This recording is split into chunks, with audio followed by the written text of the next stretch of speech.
A man's sperm mutated and started preying on girls. Hello, everyone, this is Recap Lab, and today I'm going to tell you about the parody horror film Chillerama. A drunken employee of the last drive-in cinema Floyd goes to the cemetery, where he digs up the grave of his long-dead wife, who did not comply with all the whims of life. He decides at least after her death to get what he wants, but instead he gets a serious injury, as half-decomposed wife suddenly jumped up and bites into a man's dignity. Smashing his dead wife's head, the guy, writhing in pain, wounded and drenched in blue zombie blood, goes to his work anyway. We're just in time to show Chillerama outdoors. A family couple, 3 friends Ryan, Toby and Maya, a couple of lovers, Ryan's brother Miller and his girlfriend who happened to stop by the show, and many others, who are there as fate intended. Meanwhile, the manager of the movie theater is outraged that the era of drive-in theaters is rapidly ending. The old man does not want to watch the tragic end of his life's work and intends to commit suicide at the end of the show to join his wife. He sends Floyd to his colleague Daisy and then opens the show. The first segment is entitled Wadzilla. 1950 years old, an average man named Miles discovers that he has a serious sperm deficiency. Urologist Dr. Weems offers him an experimental drug that should increase the number of sex cells. In the morning, on his way to work, he meets his friend Larry, who suggests that Miles go on a blind date with one of his friends. A little later, on the train, the drug takes effect when the man interacts with a charming stranger. He describes the symptoms as general sickness, but as the excitement begins to cause him pain, he goes to his doctor, who immediately sends him for a checkup, and finds out that the drug has increased his cell count to many times its size. The doctor sends the sperm to the Washington National Institute for more tests. Miles goes to see Larry's girlfriend Louise, where he once again has to face the effects of the drug. He manages to get rid of the giant sperm naturally, but it turns into a monster and attacks a shocked Louise. Soon the authorities find out what has happened and send in the military to confront the monster that is destroying the city.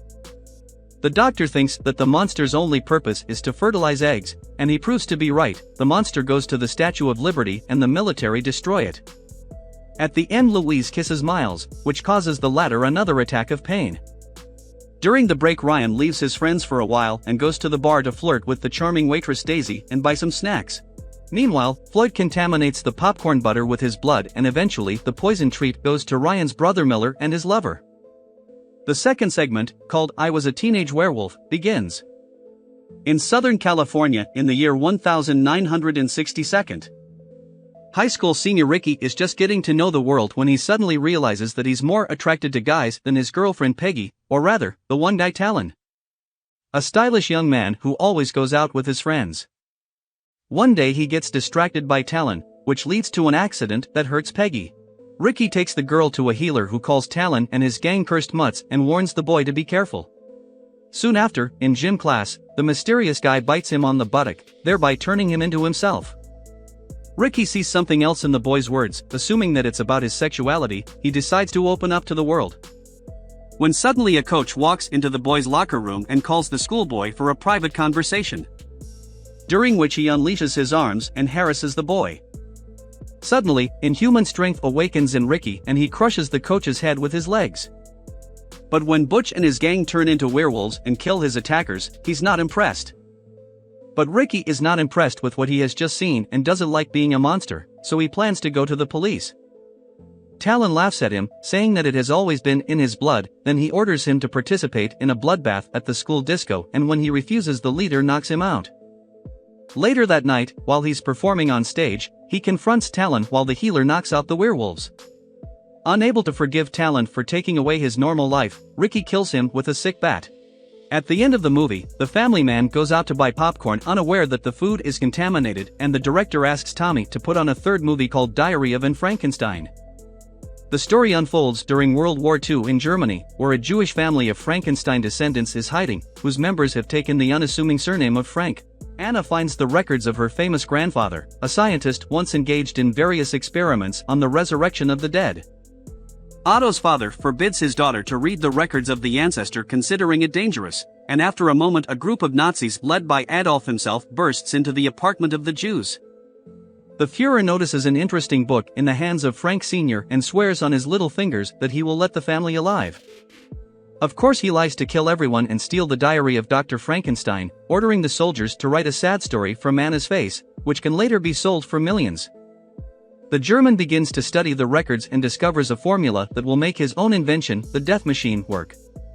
Hitler creates a monster from parts of Jews killed in concentration camps, hoping to change the course of the war.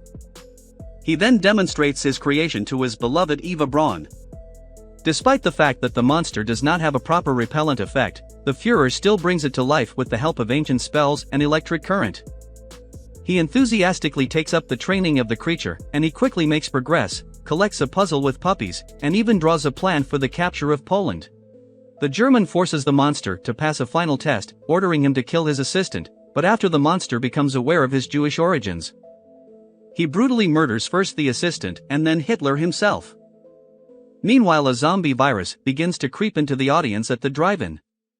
Miller eats his lover alive and uses her to satisfy his own needs, and Ryan pushes Toby to confess his feelings that she has been hiding. Fernando, a gay jock, an internationally renowned and respected director and the mastermind behind controversial cinematic works, intends to present his most infamous work, which is banned from many film festivals. Before screening the film, Fernando warns several times that watching the picture can induce the viewer to unknowing actions. The cluster of images that opens at the beginning of the film is disgusting to those who have not yet been touched by the virus. Together they get rid of the crazy employee by shooting him with a revolver, and then try to understand what made Floyd decide to do such an act. They were about to leave the office when suddenly Floyd rises and attacks Toby. Maya saves him when she shoots him in the groin and thus finds out his weak spot. They wonder what the source of the infection is. Meanwhile, the parking lot is in chaos. Ryan manages to avoid the fate of most of the onlookers. He blocks the car doors to stay relatively safe and contemplates his next plan. On the one hand, nothing prevents him from leaving the cinema. He has car keys and gasoline, but his conscience won't let him leave his friends, and neither will that girl waitress. The guy plucked up courage, and finding a crowbar in the cabin, he makes his way through the crowd of zombies. The girl is hiding behind the bar, but one of the dead men still finds her. The girl is ready to die when suddenly Ryan comes and saves her life while attracting the attention of 10 zombies. The couple is hiding in a storage room. Suddenly the virus symptoms begin to show in the girl. Ignoring the chance to save himself, the guy gives in to the girl's charms, thereby dying. The director gives up his pistol and orders the couple to save themselves, while he himself will proudly defend his life's work. The guys take the keys but do not reach the car. They have run out of bullets and are ready to die, when suddenly the director comes to help. The old man saved them at the price of his life. The guys got into the car, but it will not start. They decide to meet death without seeing zombies, but in each other's arms. The screen goes dark and the audience leaves the cinema, showing that everything that happened was just a movie. That's all. If you like the retelling, please like and subscribe to the channel.